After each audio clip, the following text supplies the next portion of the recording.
নমস্কার, আমি অর্পিতা মুখার্জি। আপনারা দেখছেন বাংলা তুমি কার। সিএন ডিজিটালে দেখুন বাংলা তুমি কার, দাদা বাংলা তুমি কার, দাদা বাংলা তুমি কার, দাদা বাংলা। 2017 সালে পূর্ব বর্ধমান থেকে আলাদা হয়ে নতুন জেলা পশ্চিম বর্ধমানে সৃষ্টি হয়। রানীগঞ্জ কয়লা খনি আসানসোলের শিল্পসমূহ জেলার অর্থনীতির মূল ভিত্তি। কোন পথে বইতে চলেছে পশ্চিম বর্ধমানের হাওয়া?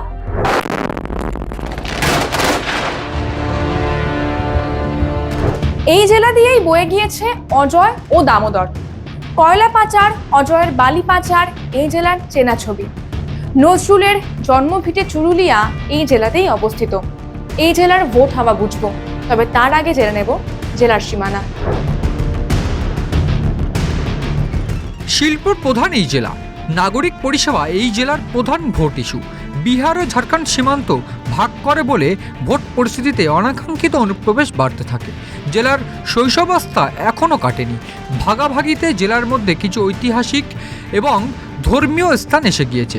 পশ্চিম বর্ধমানের পশ্চিমে বিহার ও ঝাড়খণ্ড, উত্তর পশ্চিমে বীরভূম, দক্ষিণে বাঁকুড়া এবং পূর্বে পূর্ব বর্ধমান। এই জেলার মোট 9টি বিধানসভা কেন্দ্র রয়েছে। সেগুলি হলো পাণ্ডবেশ্বর, দুর্গাপুর পশ্চিম, দুর্গাপুর পূর্ব, রানীগঞ্জ, জামুরিয়া, আসানসোল দক্ষিণ, আসানসোল উত্তর, কুলটি, বারাবণী। 9টি বিধানসভা নিয়ে এই জেলা গঠিত। কাদের শক্তি কোন কেন্দ্রে? গত 2 টার্মের বিধানসভা নির্বাচনের ফল এক নজরে দেখে নেওয়া যাক। যদিও 2016 সালে আলাদা করে জেলাটি গঠিত হয়নি, তবুও গঠন হওয়ার পর যে বিধানসভা কেন্দ্রগুলি এই জেলার আওতায় এসেছে তার উপর দাঁড়িয়ে এই বিশ্লেষণ করা হলো। পাণ্ডবেশ্বর। 2016 সালে পাণ্ডবেশ্বর কেন্দ্র থেকে জয়ী হয়েছিলেন তৃণমূলের জিতেন্দ্র কুমার তিওয়ারি। এরপরে জিতেন্দ্র কুমার তিওয়ারি বিজেপিতে যোগ দেন। 2021 সালে এই কেন্দ্রে বিজেপি প্রার্থী হয়েছিলেন জিতেন্দ্র কুমার, কিন্তু কাঙ্ক্ষিত জয় পাননি। জয় পেয়েছিলেন তৃণমূলের নরেন্দ্রনাথ চক্রবর্তী। দুর্গাপুর পূর্ব। 2016 সালে এই কেন্দ্রে জয় পান সিপিএমের সন্তোষ দেবরায়। 2021 সালে এই কেন্দ্রে জয় পান তৃণমূল প্রার্থী প্রদীপ মজুমদার। দুর্গাপুর পশ্চিম। দুর্গাপুর পশ্চিম বিধানসভা কেন্দ্র থেকে 2016 সালে জয় পেয়েছিলেন জাতীয় কংগ্রেসের বিশ্বনাথ পারিয়াল। 2021 সালে এই কেন্দ্রে জয় পান বিজেপি প্রার্থী লক্ষণ চন্দ্র ঘড়ুই। রানীগঞ্জ। এই কেন্দ্র থেকে 2016 সালে জয় পেয়েছিলেন সিপিএমের রুনু দত্ত। 2021 সালে এই কেন্দ্র থেকে জয় পান তৃণমূলের তাপস বন্দ্যোপাধ্যায়। জামুরিয়া। এই কেন্দ্রে 2016 সালে জিতেছিলেন সিপিএমের জাহানারা খান। 2021 সালে জেতেন তৃণমূলের হরেরাম সিং। আসানসোল দক্ষিণ। আসানসোল দক্ষিণে 2016 সালে জিতেছিলেন তৃণমূল কংগ্রেসের তাপস বন্দ্যোপাধ্যায়। 2021 সালে এই কেন্দ্রে জয় ছিনিয়ে নেন বিজেপি প্রার্থী অগ্নিমিত্রা পল। 2021 সালে বাবুল সুপ্রিয় তৃণমূলে যোগ দিলে আসানসোল লোকসভা কেন্দ্রে উপনির্বাচন হয়। অগ্নিমিত্রা পরাজিত হন তৃণমূলের শত্রুঘ্ন সিনহার কাছে।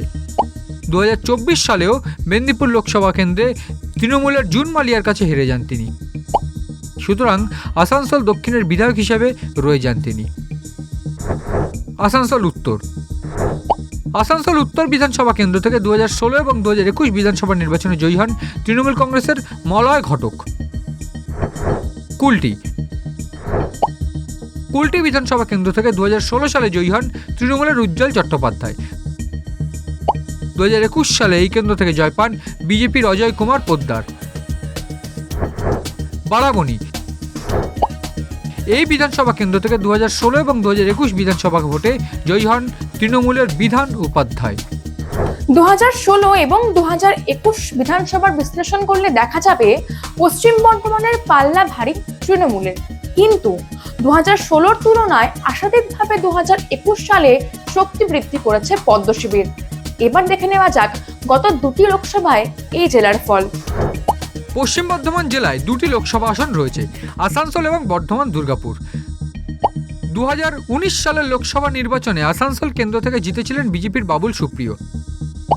2024 সালে এই কেন্দ্র থেকে জয় পান তৃণমূলের শত্রুঘ্ন সিনহা। বর্ধমান দুর্গাপুর কেন্দ্রে 2019 সালে জয়ী হয়েছিলেন বিজেপির এস আলুওয়ালিয়া।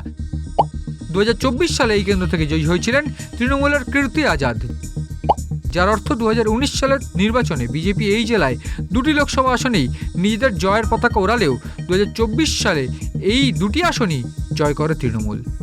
এই জেলার ভোট রাজনীতিতে হাজার সমীকরণ। দেখে নেওয়া যাক ঠিক কোন কোন ইস্যু বা সমীকরণ এবারের নির্বাচনের মুখ্য হয়ে উঠবে।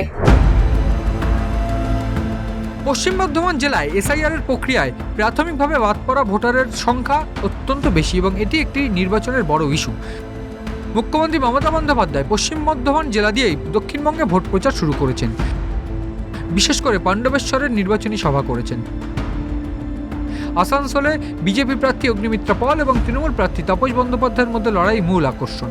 এখানে বহিরাগত তকমা ছেড়ে ভূমিপুত্র কন্যার লড়াইয়ের উপর জোর দেওয়া হচ্ছে। দুর্গাপুর ও আসানসোল শিল্পাঞ্চলে কারখানা ও খনির কারণে বায়ু ও জল দূষণ তীব্র আকার ধারণ করেছে। রানীগঞ্জ, জামুরিয়া, সালানপুর এলাকায় বেআইনি কয়লা খনি এবং দামোদর নদ থেকে বালি তোলায় শিল্প অঞ্চলে ভূমিধসের ঝুঁকি বাড়ছে।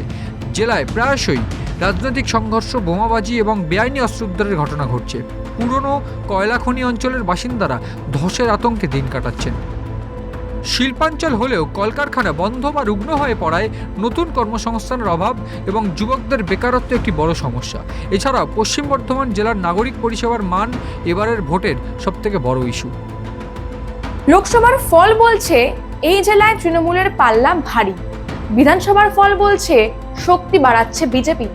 তবে একটা বিষয় পরিষ্কার, এই জেলায় এবার লড়াই হবে দুই ফুলের মধ্যে। কাদের উপর ভরসা রাখবে জনগণ তা অবশ্য সময় বলবে। সব জেলার চুলচেরা বিশ্লেষণ দেখতে নজর রাখুন বাংলা তুমি কার, সঙ্গে রাখুন সিএন ডিজিটাল।